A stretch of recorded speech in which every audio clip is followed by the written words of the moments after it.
범죄 현장에 처음 도착해서 가장 먼저 하는 일은 족적을 찾는 것. 현장에 있던 사람들이 출입한 흔적들을 찾아서 기록해두는 겁니다. 이때 한 가지 주의할 것이 있는데요. 수사관들이 범죄 현장에서 이동할 때 반드시 현장 통행판을 놓고 움직여야 합니다. 피해자와 용의자, 그리고 경찰과 소방관을 제외한 제3의 인물들의 족적이 남게 되면 수사에 혼선을 줄 수 있기 때문이죠.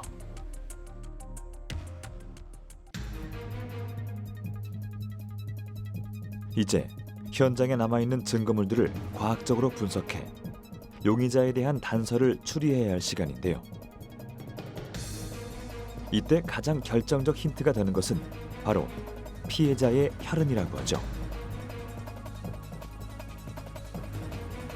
혈흔의 크기와 높이, 그리고 방향성 등을 체크한 후 그 증거에 맞게 과학적 추론을 해나감으로써 퍼즐을 맞추듯 당시 정황을 파악해 나가는 겁니다.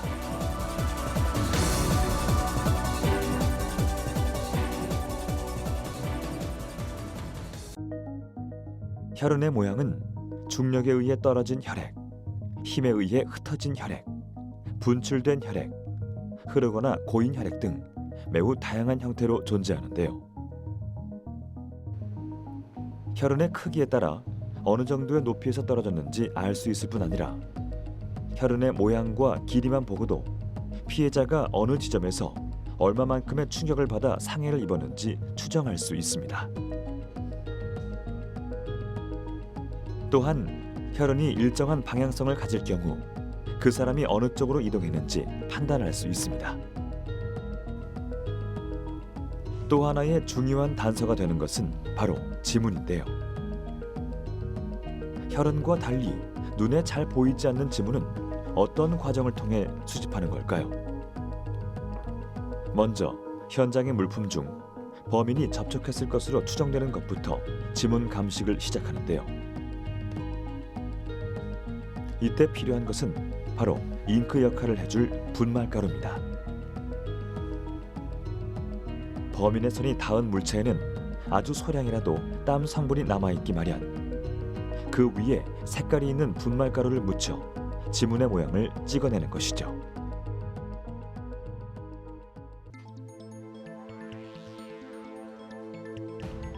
범인이 접촉했을 가능성이 큰 물품 중 부피가 작은 것들은 실험실로 직접 가져와 정밀 분석에 들어가는데요. 지구상에 존재하는 모든 사람은 저마다 다른 지문을 갖고 있기 때문에 지문 채취만 제대로 이루어져도 쉽게 범인을 잡을 수 있다고 하죠. 이때 전체 지문이 아닌 3분의 1가량의 형태만 알아내도 범인을 추적하는 데 중요한 힌트가 될 수 있습니다. 약간 쓸렸는데 그래도 특징점 많이 살아있네.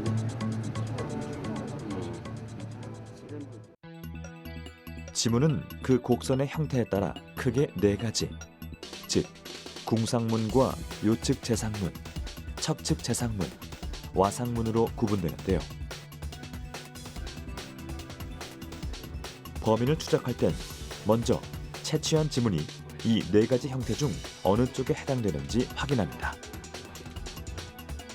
그 다음 해당 지문의 특징점을 찾아서 컴퓨터 프로그램에 등록하면 그와 가장 비슷한 지문을 가진 사람 20명이 자동으로 검색되기 때문에 전 국민을 대상으로 용의자를 쉽게 추려낼 수 있는 것이죠. 범죄 현장에서 채증된 증거물을 이용해서 신원 확인하고 신원 확인된 인적사항이 담당 형사에게 통보되고 실시간 추적 기술을 이용하여 피의자를 검거하는 시간이 점점 빨라지고 있습니다. 이런 범죄자들도 점점 이 과학수사 발전하고 수사 기법이 날로 발전함으로써 범죄자의 설정이 앞으로는 없어질 것 같습니다.